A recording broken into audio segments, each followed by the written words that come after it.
Hello and welcome to TRIGGERnometry. I'm Francis Foster. I'm Konstantin Kissin. And this is a show for you if you want honest conversations with fascinating people. Our brilliant guest today, and very timely, I dare say, is a biochemical engineer and a corporate complex problem solver. Ivor Cummins, welcome to TRIGGERnometry. Great to be here, guys. It's great to have you. Thank you so much for coming on the show. If people don't know who you are, just give them a little brief overview of who are you, how are you where you are, how do you find yourself sitting here talking to us? Yeah, okay. Well, brief version. I'm biochemical engineer originally. I'm around 30 years in corporate, kind of high volume manufacturer, medical device and electrofluidics, all kinds of stuff. But my primary role has been as a complex problem solving leader, large teams across the world. And I've also been a technical manager with teams directly reporting to me. But again, nearly always involved in problem solving, multi-factor complex stuff. So it's just been my whole life. And around 8 years ago, I had some blood test issues. So I began to research chronic disease and I discovered a lot that we have not been told. So I got into that whole field. And then more recently in March, the corona thing kind of happened. And by April, it was quite clear that they weren't removing the lockdowns appropriately after we'd flattened the curve. And I began to focus more and more on the virology, the epidemiology, all aspects of the science and indeed the lockdown so-called science. And I've been on that now for many, many months, getting a lot of material out there just to show people the data, the science, the logic, the rational approach, the balanced approach, and counter the unusual hysteria that's actually occurred. And for anyone who's watching who doesn't know who you are, I should say you're not one of these 5G David Icke people by any stretch of the imagination at all. But there's a lot of misinformation flying about, but you've obviously been interviewed on a bunch of mainstream shows and all that sort of thing. So take us right back to the beginning, Ivor, because you mentioned the initial lockdown, you mentioned flattening the curve. Was that the right decision then? Yeah, well, you can never make the perfect decision, but I understood it then and supported it because as we came into late March, there was a lot of concern. There was an enormous amount of fear. The fear engine had already got a big head of steam. So I said, well, okay, there's a lot of fear. So why not do a short couple of weeks kind of lockdown and try and stymie the virus spread and make sure the hospitals don't overload? Because if the hospitals overload, you get excess deaths by lack of care. So that's a very lofty goal. So why not do it? Now, I didn't believe it would make any real difference to the lockdown because of the dormancy of viruses and because it was a high-R virus that had been spreading for months and it was seasonally triggering, I figured, from my knowledge. And also Professor Michael Levitt, the Nobel Prize winner, who I interviewed months ago and met in London for our new coronavirus movie, interviewed him in 4K. He had done all the calculations from the China situation in February, and he had seen that the curve of mortality and impact follows a specific shape, kind of independent of lockdowns. And he had verified that for the Italian data. So he was already working out that this was not what they perceived, that the lockdowns would not do much, they'd cause enormous economic damage, and that the curve would be followed kind of regardless. So at the time, I thought lockdown's not going to do much at this stage, but you know what? Why not? And it was really in April then I began to get more and more concerned when there was no desire to take out the lockdowns once the curve had turned. The peak in the UK was, I think it was April 11th, and it was coming down and the hospitals were beginning to empty out. So we were clearly in a seasonal virus, similar to a very bad flu, and it was coming down following its pattern. So why not begin to take out the lockdowns? But there was no desire to do that. In Ireland, there was a 4-month plan put in at the end of April. A 4-month plan over the summer when our hospitals are emptying out. Kind of weird. So I really dug in then. And Ivor, we're talking about lockdown, and in London, we're just about to go into a second lockdown. They're going to do a local lockdown that's going to come in as of Saturday. Why is it that governments are still pursuing this policy if, as you claim, that it simply doesn't work? Well, it will do something, but I agree at the moment there's no justification whatsoever. I think there's an engine driving this of fear and ideology. So there's a belief system throughout the advisors and the government that lockdowns are a hammer that can crack the nut. There's 5 published papers now that have actually analysed the data for Europe retrospectively, real data, not Neil Ferguson modelling pie in the sky, but actual data, and have come to the conclusion that I said. But it appears they're not interested in the science of the data. They've got an ideology that lockdown helps, and they've got a fear coming into the winter. Now, all of the science would suggest that this winter will be not massively different than prior ones, with or without lockdown, because these viruses go through an enormous hump when they're new to a immuno-naive population. But then you get 3 key things that I always mention. There's many, but 3 key things. You get the passing of the most susceptible, so that changes the curve. You get immunity building in the community, T-cell, mucosal, and everything.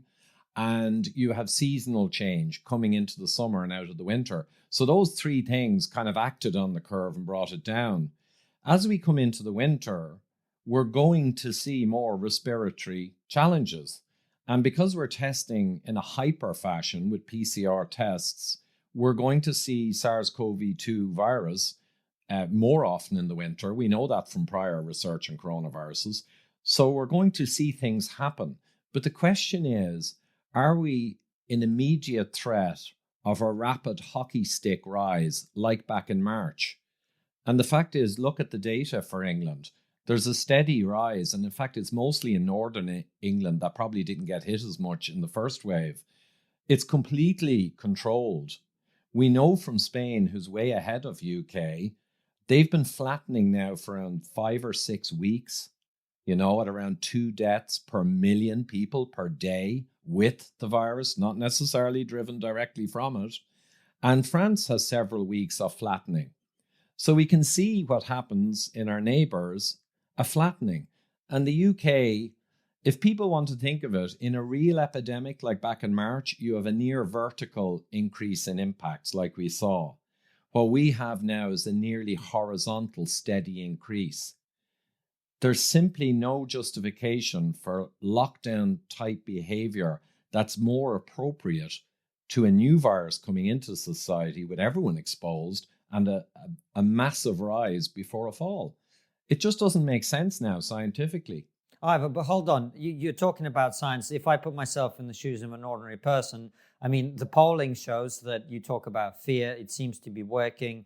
40% of the public in this country think that we're not locking down hard enough. There's widespread support for many of the measures that we're seeing. We're told that over 50,000 people have now died with the coronavirus. And with the with of thing, which you mentioned, is obviously there for debate. But a lot of people have died. We do seem to have excess deaths this year, right? Isn't this, a real health emergency? Surely something must be done. Well, what you described there, Constantine, exactly, it was a major issue. The 50,000 were March, April, May. That's a reality. No one can deny that SARS-CoV-2 is a potent virus, especially for aged or, immunocompromised, certainly. But we're kind of talking about now where the UK is around 1 death per million people per day. It's nothing like the actual epidemic. So, we either talk about the epidemic or we talk about now. So UK had got a very soft 2019 season in terms of excess mortality. And we see this in Sweden also and in Ireland figures. Therefore, 2020 was going to have inevitably an increase, especially with SARS-CoV-2. And that's what we saw, and it was tragic.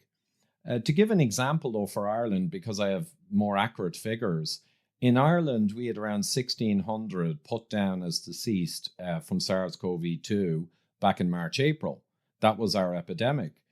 95% of those people who died were never given an intensive care unit to save them. And you might go, but wow, that's terrible. Well, no, it was an ethical decision because the reality was that 95% were so aged or ill with other problems independent of COVID that it wasn't appropriate to try and save them anyway. So not to take from any deaths, but we have to have a perspective here. If 95% were that type of person, we have to have a sense of perspective. And Ivor, what do you say to those people who go, look, hang on a second, this is a new virus. We don't know what the long-term implications for the human body are. It's never been exposed to this type of virus. There's lots of people who've lost, a sense of taste, a sense of smell for many, many months. There's a case about the divers that they went diving and their lung capacity was reduced dramatically as a result. Yeah, so the long-term effects are not unique to SARS-CoV-2. So influenzas can leave very long-term effects as well. And SARS-CoV-2 does attack the vasculature or the vessels in the lungs. So there will be long-term effects. Mostly they will resolve, and there'll be a very small percentage of people who will have significant ones. But no one denies them. However, let's stick to the science. There's 40,000 publications now on SARS-CoV-2 since February, March. There's a mountain of science published. There isn't one credible publication showing an extraordinary, exceptional effect that you just described. So in 9 months, plenty of time, and everything's been researched and published on. I mean, you wouldn't believe some of the papers and the weird stuff that they're looking into. But there's nothing really on that. And I think that's quite telling, that yes, there are long-term effects with influenzas, with shingles, with many viruses, but no one ever before focused on them too closely. Whereas now in this environment, every shred of negative impact is being exalted. That's my perception. So I'm waiting for some published science on those effects and to compare it with the published science on influenza long-term effects and make that compare. And Ivor, the one thing that you pointed out, which I found very, very interesting, is one of the effects of lockdown that people don't seem to be discussing, is the fact that we're not intermingling with one another. We're not socializing in groups. Our immune system isn't being challenged. If anything, we're becoming weaker and more robust because we are effectively isolating ourselves. Less robust. Yeah, that's right, less robust. And as a result of that, when the winter comes along, more people are going to get very sick because their immune systems aren't as strong.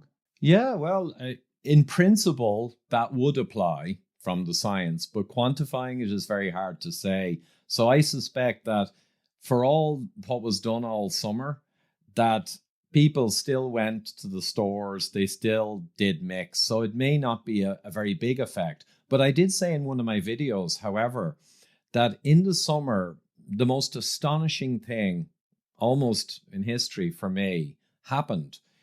So right in the middle of the summer, when the hospitals were empty, when the issue was down on the floor, as we predicted in March, April, seasonal virus, they brought in mandatory masks.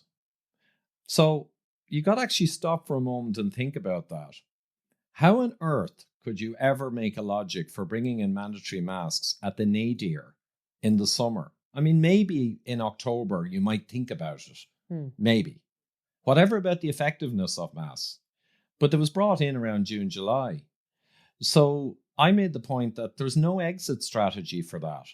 So essentially, de facto, a decision was made in the UK and Ireland and across Europe to bring in face masks for the citizenry in perpetuity. Because there's no exit strategy if you take them in at the nadir and make them mandatory.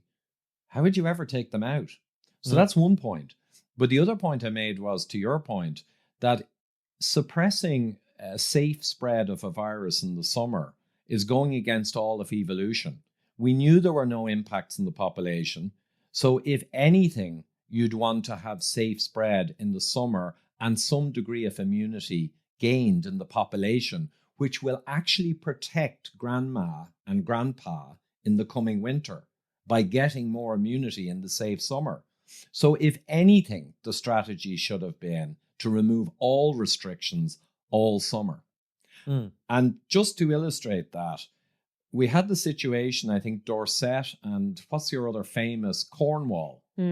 Around 2 million people in the UK, because they couldn't really travel so easily, piled into Cornwall. I think the population more than doubled. And you couldn't get a table booking anywhere I checked the veracity of this. And for 3.5 months, Cornwall was overpacked. And a lot of that was before the masks. And guess what? In all that time of 3.5 months, there was no ICU action at all. And there were 0 deaths. Wow. So it just illustrates the point that it was exactly as we said in April. It's a seasonal virus, and the summer is going to be a long nothing burger. And that's the time to allow evolution to work, and then worry again when you come into next winter what kind of things you want to do. You talk about what kind of things you want to do, and you mentioned masks. Very quickly, I want to ask you a couple of questions, but the first one, what is the science on masks? Do they work to stop this spread of this disease? Okay, there's never a definitive answer in science. There's never any absolute proof, really. There's just evidence. So I just say that there's 40 years of science that's been pretty much unanimous that masks don't really assist worth a damn with influenza-type viral transmission. Many, many papers, and there's many, many studies. Just so the listener understands, that all changed in May, June 2020. And there were a flurry of low evidence strength papers came out, associational studies, suddenly saying that masks could be good. So I'll hold judgment on it, but my attitude is, because I'm a person of science, I would tend to go with 4 decades of published science rather than 4 weeks of hurried, low-grade evidence papers. That's just the way I roll. Sounds very conspiratorial to me. No, but... Well, there's no conspiracy. It's just that the science that's saying masks are useful is brand new. And like anything brand new, you got to be careful to take it with the preponderance of the evidence in a balanced and proportionate scientific thinking manner. So there's no real conspiracy. It's just we got. I was being sarcastic, Ivor. Sorry. But don't worry about it. Those are the normal reaction to his jokes. Yeah, we're both comedians, but neither of us has been on stage for about 8 months, so the jokes are landing very, very flat at the moment. Mate, don't bring me into this. That was your joke. Yeah, you're responsible for it, mate. It's your fault. Anyway, when we started this show 2.5 years ago, we had one dream, and that dream is now fulfilled. Finally, after all that hard work, we're advertising B-Days. And it's not just any B-Days, it's Scoosh B-Days. And not just Scoosh B-Days, these are B-Day attachments. Which means that if you don't have the space in your toilet for a B-Day, maybe because you're a northerner, you can get an attachment and it's dirt cheap, no pun intended, and it's far more hygienic for you to clean yourself with. It's dead easy to install, it's environmentally friendly, and finally, since we're running out of paper, it's the perfect solution. Absolutely. So if you want the hygienic and save the planet as well alternative to toilet paper, go to scoosh.shop. That's scoosh.shop for all your B-Day needs. Scoosh B-Day are offering all Trigonometry fans a 10% discount. Just head over to their website and enter our code, which is TPOD1 to get your amazing discount. That's TPOD1 to get 10% off a B-Day. So glad we finally achieved our dreams. But let's talk about, one of the things you talked about was essentially that the governments of our different European countries are essentially mostly pursuing ideological policies as opposed to science-based policies, while telling us they're following the science, which is a bit of an absurdity in and of itself, because there's clearly no consensus on this issue among scientists. But as two comedians, we obviously are not in a position to judge the medical data or the scientific data. Although we do. Although we do, obviously. but it doesn't seem to make any logical sense. So let me just talk through where we were coming at it from. First lockdown, we don't know what's going on. It's a new disease. The government is saying we need to lock down. Well, maybe that's what we need to do. Maybe an overreaction is the right reaction, blah, blah, blah, blah, blah. Now, in London, for example, they're about to introduce, as we record this, tier 2 lockdown. Last week, there was like 1 or 2 or 3 deaths. Literally, you could count the number of deaths from COVID on one hand. And yet we're locking down. Increasingly, it feels like to a lot of people, none of this makes sense anymore. It used to make sense. Now it doesn't make sense. So why?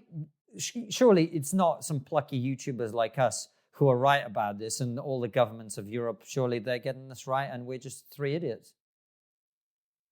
Well, yeah, except that's not the case, obviously. With that said, we have Professor Michael Levitt, Nobel Prize winner. We have Professor Carl Hennigan in the UK, Oxford Centre of Evidence-Based Medicine. We have Professor John Lee. We have Professor Sunetra Gupta from Oxford, who's mathematical epidemiologist. We have Professor Carl Sikora. We have Professor Beda Stadler, who I went to Switzerland a few weeks ago and interviewed for our movie, who's the vaccine pope of Europe. He's an industry guy, and he's the Fauci of Switzerland, and he's emeritus professor of immunology. I could actually go on for a long time with this list, but one thing is common to them all. They're all on our side, completely. So it's not the case that it's just YouTubers. We have the Great Barrington Declaration now. That's on the web. It's been signed by around 500,000 people, set up by Professor Gupta from Oxford and two professors from Stanford and Harvard, respectively, medicine, epidemiology, etc. And there's, I think, 35,000 scientists, doctors, and specialists have signed it specifically. And they're all pushing for what I would push for. What makes scientific sense? If we can lock down the whole country with 60 million people with some degree of success in viral transmission, of course we can much easier protect the at-risk, and we know exactly who they are. Exactly. We could put them up in 5-star hotels, with concierge service, with PPE protected people serving them for 100th of the cost of what's being done. It's a no-brainer. And that's what the Great Barrington Declaration in essence asks. Below 60, if you're reasonably healthy, the risks are vanishingly small. Even in the epidemic, that was kind of the case. But now, with the horizontal slow rise, it's 100 times the case. They need to run the economy and get the economy working again. We need to get cancer diagnoses back. There's a ton of death that's going to occur due to that problem. Depression, suicides, economic catastrophe causes death and suffering that will utterly eclipse coronavirus problems. Even during the epidemic, never mind now. Have you ever done hypnotherapy, life coaching, or counseling? We haven't, which is a really good reason you should. One of our supporters is a hypnotherapist and life coach. His name is Brian Basham, and he can help you overcome obstacles in your life and achieve your life goals. Brian doesn't just rely on his skills and qualifications to work with people. He's also been there and done it himself, and that means you can trust him to be empathetic and understanding of exactly where you're coming from. Brian is based in rural Australia. However, thanks to the wonders of modern technology, you can get his assistance wherever you are in the world. Even the north. The great thing is Brian is offering TRIGGERnometry fans 50% off their first session. When you contact him, simply let him know that you're coming from us. All you have to do is go to brianbasham.com.au. Go on, spell it for them. It's BrianBasham.com.au. Mention you're a TRIGGERnometry fan and get 50% off your first session. And Ivor, this is, I think, is a point that we talk about a lot. It's a point that has meant that I've lost friends. It's a point that gets people very angry because the moment you mention it, you become a right-wing Nazi, etc., etc. But people don't seem to understand what happens when there is an economic crash, not only to physical health, but also to mental health. It's an absolute disaster. There are plenty of studies on this, and people argue that they're associational data. But yes, increased mortality and all kinds of bad things come from economic challenges. And this economic challenge is enormous. And because we have 5 papers now, and more actually, analyses, showing that lockdown has a very limited benefit, it's all cost. The cost is enormous compared to the supposed benefit. So it's an own goal of spectacular proportions. And now they want to go and kick the ball into their own net again and again. It's fascinating to watch. It's frightening to watch. It's scary. I have 5 children. I'm focused on the next generation. I'm going to die. We're all going to die. And I mean, the average age in Ireland was 82 of the deceased, sadly, and 84 was the median. The latest figures brought out for coronavirus, the WHO last night quietly put Professor John Ioannidis's analysis on their website, very quietly. But his infection fatality rate, which the WHO and everyone at the start, when everyone went crazy, was thinking was at 3%, 4%, is actually 0.2% and 0.05% if you're below 70 years old. So the data is all there now, but everyone is acting like nothing was learned in the last 6 months. It's like a vacuum. It's like we're back in March now, facing into a genuine epidemic. It's like we learn nothing. It's like they're, I don't know, like mice in a wheel. They're just trapped in some kind of hamster wheel. Okay, Ivor. So if that being the case, why are we still, and it's not just the UK, it's lots of other countries, why are we still pressing ahead with something that will guarantee our own economic destruction? Whew, that's a big one. So I roughly look at it that there's 2 primary mechanisms of driving this. One of them is local in country. So the governments got enormous fear back in March, and they inflicted enormous fear on the population. You could argue it was justified because it was their strategy to get the population fearful, to use the media, social media, get people challenging other people amongst the community and shaming them. That's actually published. And that was to make sure they follow the guidelines. So you could say, okay, I don't think it's very honest or ethical, but okay, we let it go. They did too good a job, and they're still doing too good a job. So the fear created in the population now has gone into irrationality or arguably psychosis, given the actual data. And that psychosis is being projected back on the governments, that they're now demanding the governments do more, as you mentioned. So they've created this. In engineering, there's a lot of self-reinforcing loops that can occur. They're catastrophic. In this case, it certainly is. They've created a self-reinforcing loop that's catastrophic. But that's an in-country thing. And you could also add to that a little extra nuance. The politicians who are realizing now the magnitude of the mistake, if they don't lock down coming into the winter, and the winter turns out to be as I would expect, people are going to ask a lot of questions. They're going to say, but hold on, we didn't really lock down going into the winter, and it was kind of like a similar excess mortality to previous years. And that means this is really a seasonal flu-like illness. We thought it was some kind of crazy thing. So they're actually incentivized now to lock down so they can credit a normal winter. They can credit the lockdowns that they're doing. Do you see the deceit? So there may be a big enough factor there in the people in politics who are more knowing about this. They'll know they need a kind of placebo lockdown to cover the story. So that's not conspiratorial. That's just politics. And I'm a long time in corporate politics. So that's why I recognize these things so easily.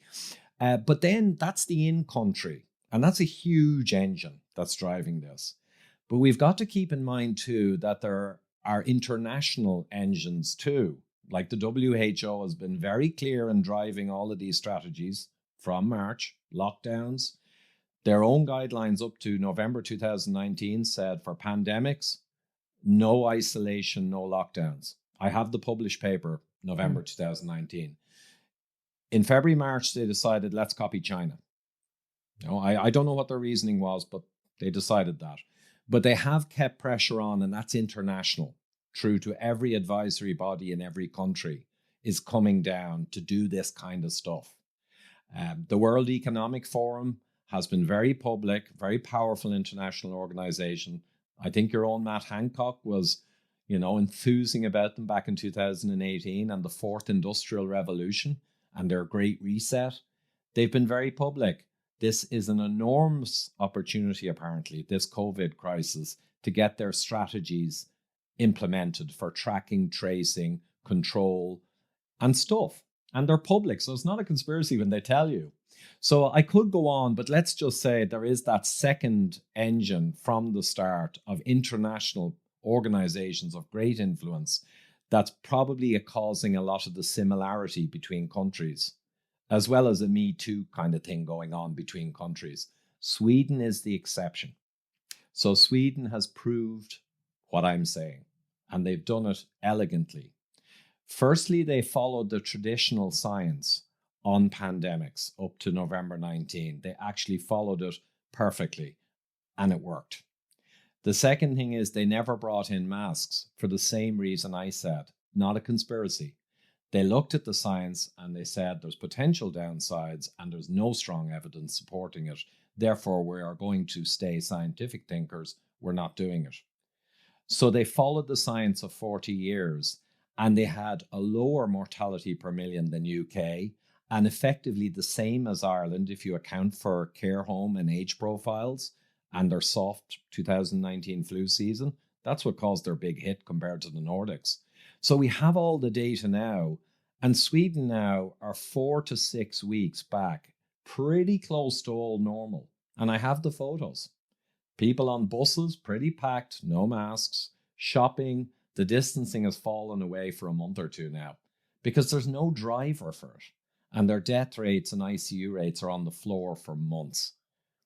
As What you were can I talking say? there, Francis started staring longingly into the distance, maybe remembering one of those great moments being packed onto a bus. I'm packed onto the Northern Line with my head trapped under some sweaty businessman's armpit. And you know what? I actually felt nostalgia for that memory. I think I'm going insane after being locked down here for so long.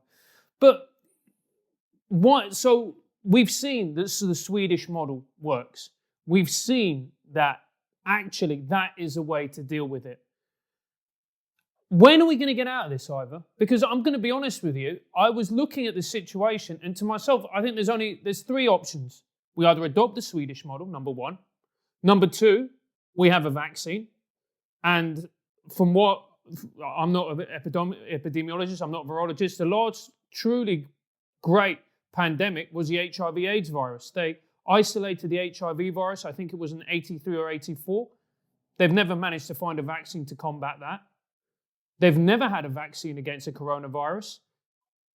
So there's a vaccine option, which is looking tenuous at best. Or number 3, we just carry on with this till what? Till the economy doesn't exist anymore.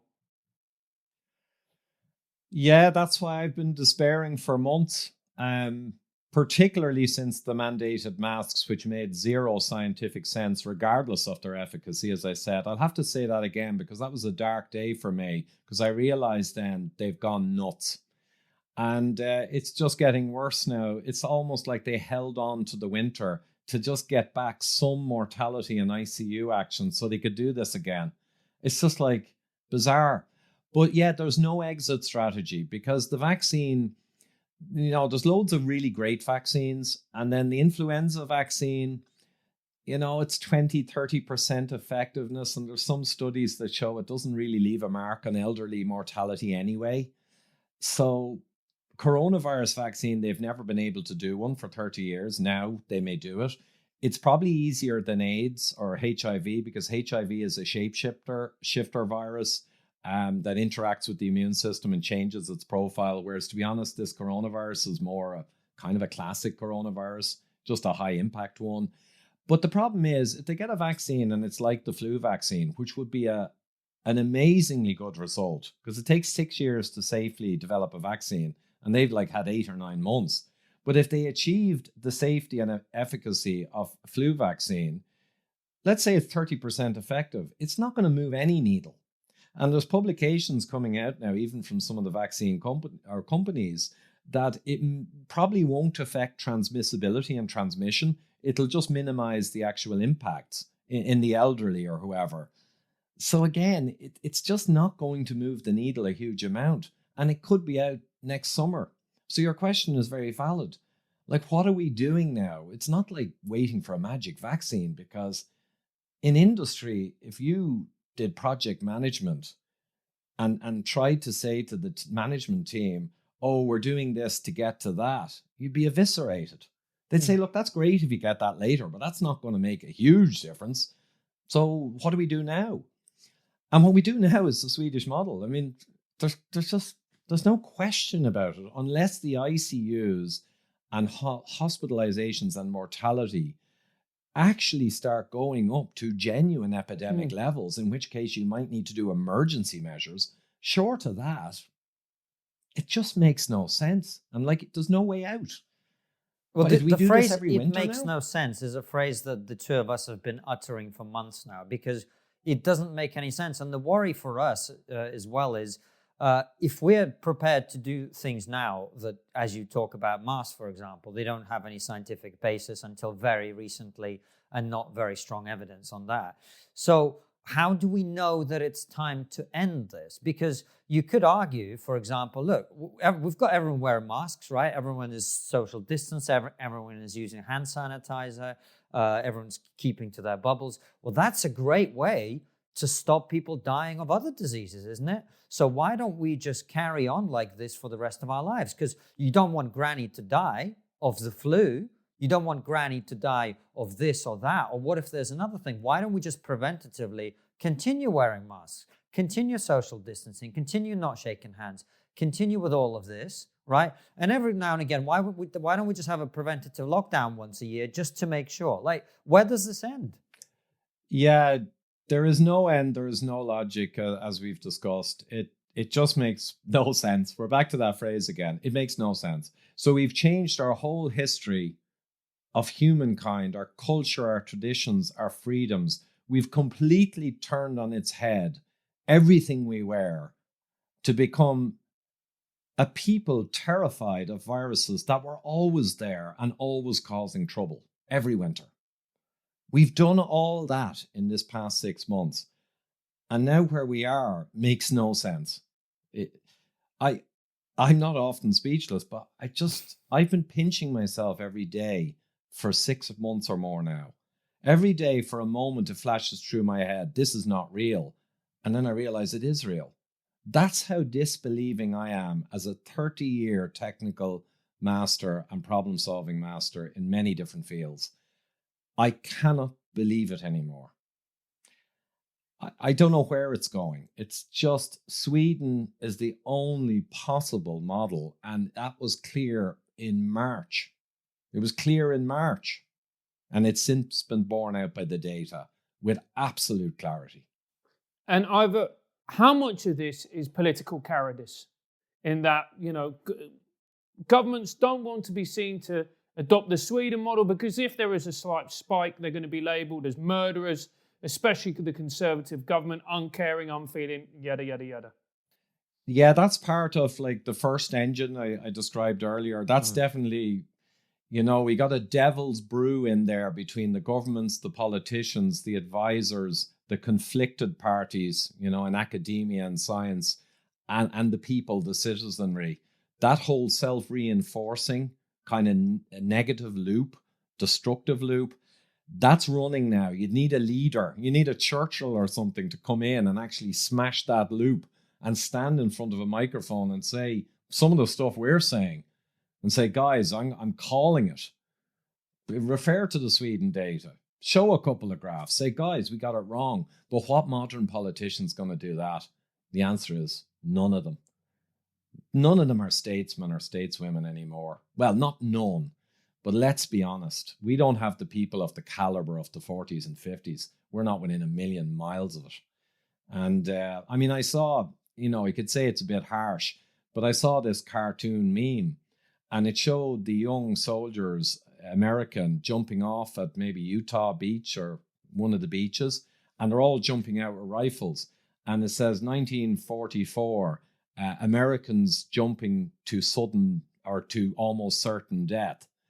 And then it shows a guy cowering under a desk with a mask on. And it says Americans, 2020, terrified of a virus with a 99.9% survival rate.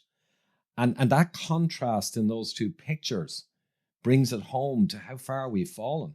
I mean, when you actually think of it in those terms, we've given away everything we stand for. based on one virus that has a 99.9% survival rate. And to be honest, it's 1,000 times more dangerous to the over 70s who are ill than to, middle-aged or young people. This was raised by British professors. Like, you just keep asking, what have we done? I mean, it's like, Father, what have I done? It's biblical, I think. One of the things as well, I mean, you talk about politics, Francis, is that we in this country, I don't know whether it's also the case in Ireland and elsewhere in Europe, but we have an opposition that is even more keen on these measures than the government. And so what that means is people like us, and look, let's be honest, statistically speaking, those of us who are skeptical about the measures the government is implementing now, we're in the minority, according to the polls. If you believe the polls, we are in the minority. But nonetheless, there is no receptacle for that dissatisfaction. We don't have an election until 2024. I imagine if we're still wearing masks then, it might be a bit more of an issue than it is now. But really right now, there is no one who is going to, not only you talk about the caliber of politicians, and that's something we've discussed on the show for many months as well. There's nobody of that caliber. But in addition to that, everybody in politics seems to agree on this issue with one or two exceptions. And therefore, there's absolutely no representative group that would actually talk about this stuff in the way that the three of us are doing now. Yeah, and that's unfortunately, not to be fatalistic, but that's the tragedy here. And we know from the start, I mean, the CEO of YouTube said anyone who goes against WHO guidance, which we now know was catastrophically wrong, that's just the reality, and they're changing a little, anyone gets taken down. Professor Knut Witkowski, Professor Woderg, a whole load of people who are saying what I'm saying now, but they were saying it in March. They knew it in advance. They were taken down off YouTube. And ever since then, you're not even allowed to have the discussion. Did you notice that? The discussion in Ireland is never allowed on the mass media. It's literally not allowed. So what kind of democracy have we got now that you can't even discuss the biggest issue of the day? You're not allowed to discuss it. I mean, that's not, democracy is gone. It's not like the 10% who actually understand this, who want to change things for the better, for the future of society. It's not like you have to give them the conch all the time or give them the authority to decide. But they should be allowed on the radio and television to discuss it. I mean, last night, I'll give you an example. This is how bad it is in Ireland, right? I don't know which is worse now, England or Ireland, but this is how bad it is in Ireland. We had a professor last night who's been scaremongering for 8 months. And as far as I'm concerned, he's unhinged. I mean, or something's wrong with him in his brain. So last night he came out and he was asked, well, if we don't lock down and do all this stuff, what would the impact be? Or is it being exaggerated? And he said, well, if we don't, it'll be refrigerator trucks, mass graves, and maybe up to 30,000 people die in Ireland. Now, we had a total of less than 1,000 die in the actual epidemic, and he said 30,000. You know where that comes from? He's still quoting from Ferguson's ridiculous model that's been debunked totally. 30,000 people. So I simply drew Ireland's epidemic. I had to scale it down in a graph right down to allow room for his absurdity, and I showed what he was saying. It's absurd. We know from Spain and France that we're getting nothing like the original wave, and it's leveled out there. And he's saying we're going to get something 20 times bigger than the original actual epidemic. And that's on primetime television, and no one countered him. Like, it's just, this is surreal. It's surreal for a technical person to even see this. It's insane. I mean, I don't know, guys. And going to the virus itself, there's, at first we were told, this, it naturally evolved from, a combination of a bat and a pangolin. And then it seems that it might have actually come from a lab, from the Wuhan lab. What do we know about the actual chemical makeup of this virus? Is it artificially created or is it naturally evolving? Yeah, I mean, I read a couple of papers back then, and there was a French professor who insisted because of the sequences that were in there, it wouldn't have happened naturally. And I quickly moved away from it because I made a decision. It's like 5G and stuff. I'm not even going there. I'm not even going to look up any science there. I'm just not going near it. So I just decided whether or not it was a gain of function. So we have the technology for decades to do something like that, but you assume that no one would ever do it. But if it was, say, made in Wuhan and that stuff, and it was mistakenly let out, it doesn't really change the reality now. So for me, the reality is what we've been talking about. What is the impact, and is our response scientific and proportional? That's the game I'm in, only based on published data, government sources, verifiable data. That's where I'm staying. So I could speculate about whether it was made or whether it was a freak of nature. But to be honest, it doesn't really matter what it was. It's the destruction of our society that's the problem now. And technically, it doesn't matter where it came from. Mm. You talk about the destruction of our society, and we touched on it briefly. We've had Dr. Carol Sikora on the show, and he talked about some of the stuff that you talk about vis-a-vis cancer.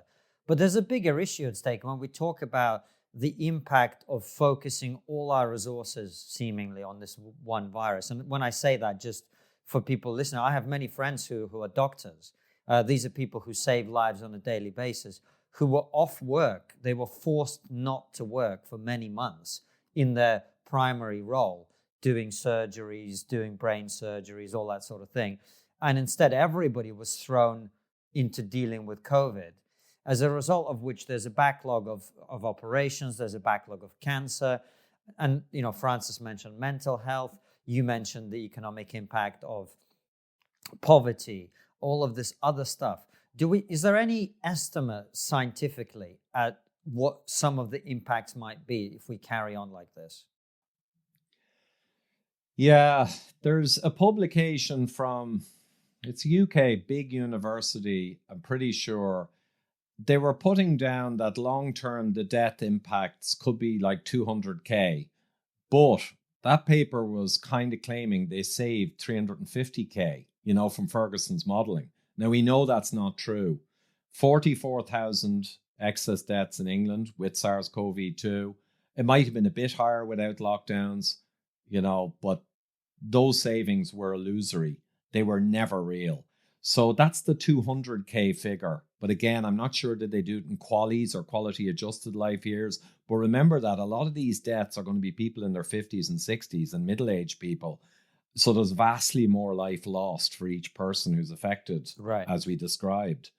So you're saving a couple of years of granny, and in the process, you're killing off a father of 3, a mother of 2, someone in their 20s who kills themselves because of depression, et cetera, et cetera. You're trading people who are, look, obviously any death is a tragedy. Someone in their 80s deserves to live as long as they possibly could. But the point is, we're in the situations where there are trade-offs. And what we've chosen to do is we're trading an extra year or 2 or 3 for someone who may be very ill already versus someone in the prime of their life. Yeah, and I'd say an extra year or 2 or 3, Professor Levitt has done estimates of this, and I'd say that's hugely generous. And again, I bring you back to Ireland as a typical case. We have the data.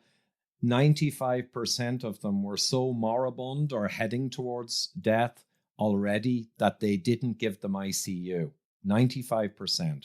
So when you think about that, you're not talking about all the people who died had a few years each. No way. It's irrational. So the cost, there's another paper came out that reckons it's a few $1 million possibly per kind of life year extended. Those kinds of numbers. And in the UK, the NICE organization, NICE, they've got a guideline not to spend more than 20,000 sterling per quality adjusted life year saved for medications, because you got to make trade-offs. Like you say, this has been done for decades. That's how the medical system works. I reckon you're talking, I don't know, somewhere like $1 million per quality adjusted life year saved, which is like, 20K is the guideline. It's 50 times that. But no one seems to care. You know something, guys? No one's actually done a proper cost benefit of lockdown using the data. And if they did, they'd get figures like I just mentioned. But no one's actually really done it. Just one or two papers and they're ignored. So they did the biggest intervention. They broke with all of our history of science on pandemic management, did this enormous weird thing that came out of China, no less, and then would not go back and look and see, well, did it work? Like, so we'll know the next time. Wouldn't you think they'd be interested? The fact they never went back and even explored the data. In fact, they anyone who talks about the data is not allowed on the radio. That gives you your answer. I mean, that gives you your answer. This is encouraging and positive, isn't it? Yeah. Happy times. Happy times. I mean, it does make you think that this could potentially go on indefinitely. We know that there's a very real precedent with governments that once they have taken away civil liberties and rights, they don't really like to give them back. Once an example is raising taxes, a classic one. They never lower them. Do you worry that there's some civil liberties that have been taken away from us that they're not going to be wanting to give back anytime soon? I have no doubt that unless pushed, they won't give anything back. Because that's, as you describe. This, in the summer, clearly in June, they could have taken down the emergency powers and watched carefully, like a proper government and proper scientists, for any sign of trouble where they could reintroduce them. That would be logical, and it would respect our freedoms and our democracy and rights. But they didn't do that. And I knew, again, in July, when mandatory masks came in and new laws to wear masks with no exit strategy, flying in the face of every scientific kind of principle, I realized then we're remorselessly caught in some crazy train ride into anti-science. And God knows where it's going to go. But I agree, wherever this train is going, unless people push back, or like the Great Barrington Declaration, gbdeclaration.org, you can sign there, unless the medical people and the scientists, and I know scores of them in Ireland, doctors who are pulling their hair out, agree with me entirely on what I said. But they're afraid for their jobs. If they actually, 3 doctors have gotten big trouble just for discussing this in Ireland already. 2 of them lost their jobs. So all the doctors are kind of scared to even say the truth. It's a weird situation, right? Well, Ivor, one of the things that I'm sort of experiencing as we're having this conversation, and I was very careful, I think, to distance us from genuine conspiracy people, David Icke, etc. But I do feel like I would someone to pass the joint and give me that tinfoil hat right now, because the way we're talking, we are sort of discussing it in very conspiratorial terms. But as you look around, I mean, if you're objective and logical, that's what you see. And there's another element to all of this stuff that I would add, which is big tech censorship. You alluded to it briefly with YouTube, but when we had Peter Hitchens on, who he's obviously someone who divides opinion in this country, certainly, but you have to say he's one of the people who's been vindicated throughout this whole episode. And when we had him on, YouTube shadow banned that video, so it was impossible to find on YouTube without having the direct link. We kicked up a big stink. It was in many, many papers. It was covered all over the place, and they eventually relented. The Great Barrington Declaration that you talk about, same thing. And on it goes. So someone somewhere made the decision that basically the arbiter of scientific and medical truth is now Susan Wojcicki at YouTube. She knows best. And none of the rest of us are supposed to be talking about this. What do you make of our ability to do science and make correct medical, economical, and other decisions based on the evidence going forward in that sort of informational environment? Yeah, and I've seen many examples. I wasn't aware of that one. And I thought Hitchens actually might be let go because he wasn't an epidemiologist saying the wrong thing. They kill those guys quick. But either way, the censorship by tech giants is just so profoundly dangerous to the future of society. I don't think I'm overstating it. I'm under no illusions on things like this. It's of profound concern and should be to everyone. But of course, because of what they're doing, everyone doesn't even get to hear about it. It's just so dangerous. because science fundamentally is based on discord. And you must have arguments and counterpoints open and uncensored in anything scientific, or you're going to get groupthink and you're going to get very, very bad scenarios developing. Consensus that's not correct, and that can have enormously damaging consequences. So science is very important for society. Look what we're doing based on science in the last 6 months. So what can I say? It's very frightening. Now, the good sign was that Google stopped kind of suppressing in Europe the Great Barrington Declaration when people complained. Yeah, but I mean, come on. That's not, going to make me a lot happier. Why did they do it in the first place? Why did they feel they needed to? That's the other question. A bunch of scientists are getting together saying we should protect the elderly but back off on the young, healthy. It's not like they were saying, we want to do something insane. I mean, why did they need to censor that? Just to follow up quickly on that, you talk about science thrives on discord. In other words, the whole process of science is someone comes up with a hypothesis, you test it, someone else comes along, goes, no, that's bullshit, here's the way you do it. And that's how society moves forward, by sequentially exposing the fallacies in the previous ways of thinking. So what do you make of this phrase that we've had rammed down our throats? We're following the science. Yeah, when someone says that, you have to be immediately suspicious now. It's like when the cholesterol industry, I was involved in that stuff for a couple of years. When they say we're following the science on cholesterol causing heart disease, well, come on, if you look at the science, it's vaguely connected as a proxy for other disease states. But they were saying that for decades. We're following the science. It was all rot. So it's similar to that, only this one is much more impactful. When they say following the science, it's just to pacify the great unwashed, to give them the impression that this is not just politics, it's all sciencey and stuff. But the great unwashed, sadly, are so innumerate and so lacking in scientific capability, it appears, that you kind of got 80 or 90% of them, even if you treat them like idiots. I mean, it's quite sad.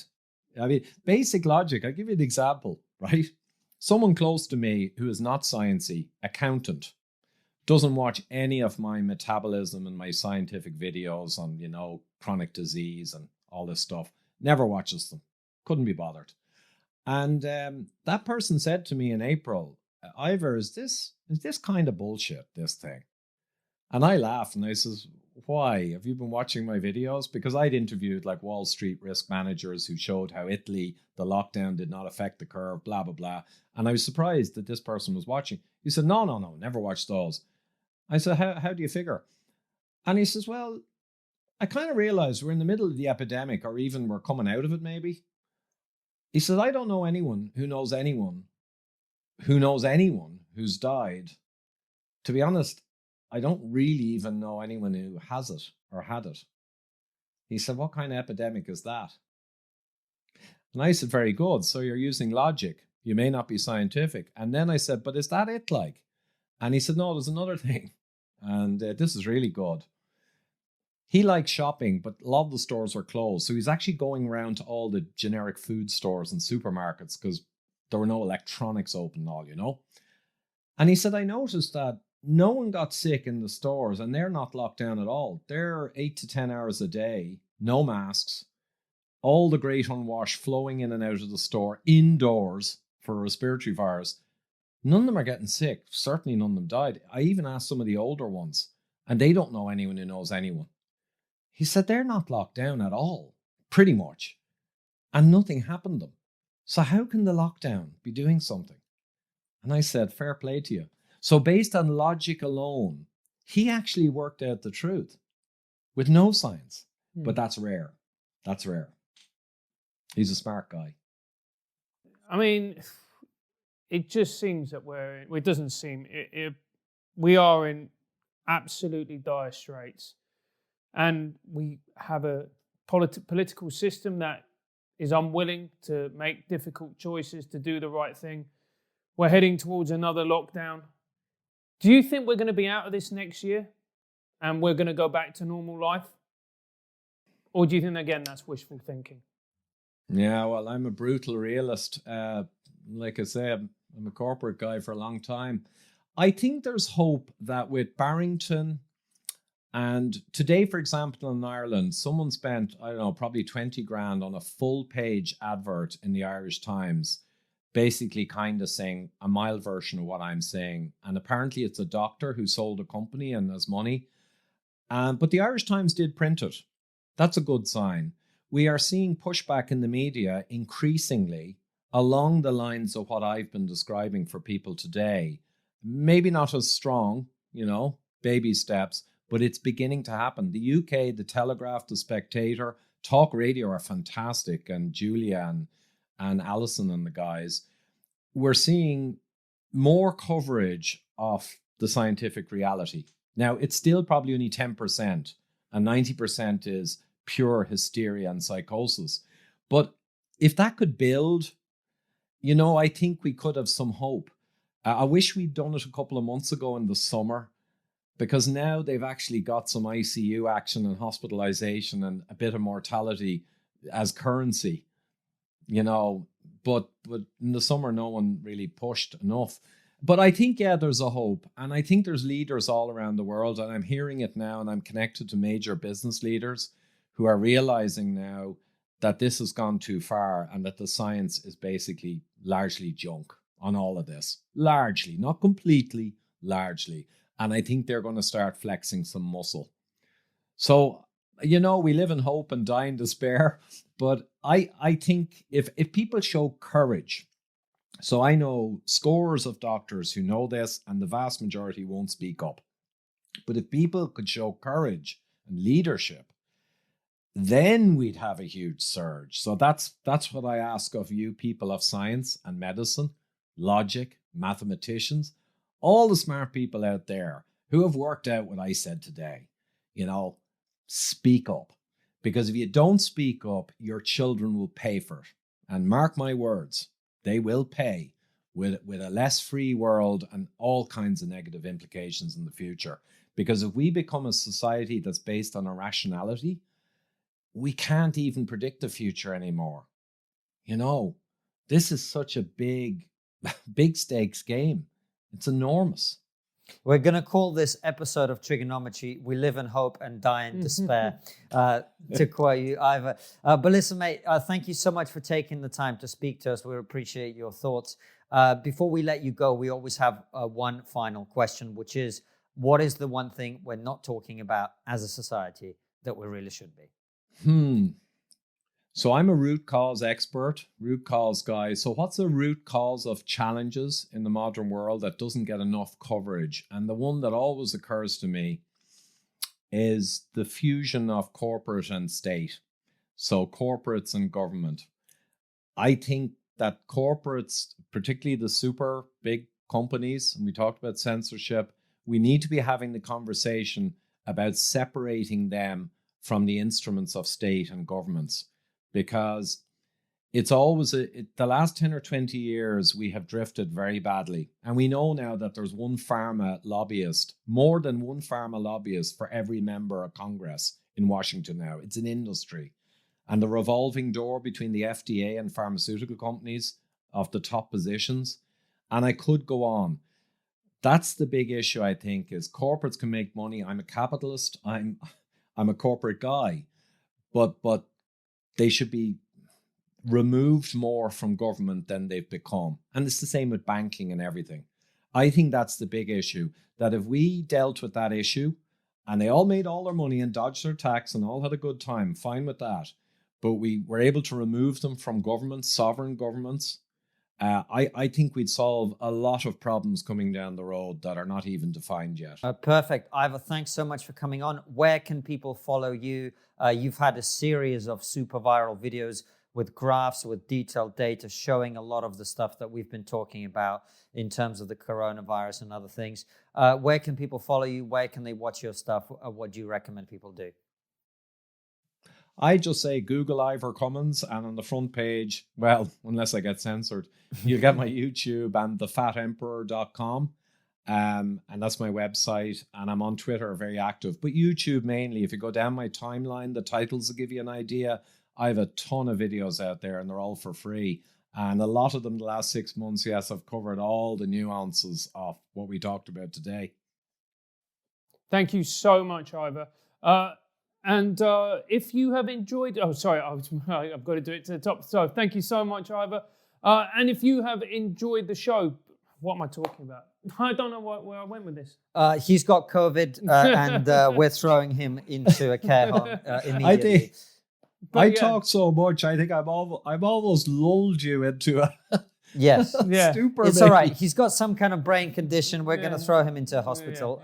Hopefully, I never have to see him again. But in the meantime, if you've enjoyed the show, thank you for watching. Remember to hit subscribe, click like, share this video with others, and we will see you very soon with another episode or a live stream. All of them go out at 7 p.m. UK time. See you soon. Don't say anything. Thanks for watching, guys. As always, subscribe to the YouTube channel, click the bell button next to the subscribe button so you get notified when a video comes out, and follow us on all the social media at TriggerPod. And also leave us a nice review on iTunes and spread the word.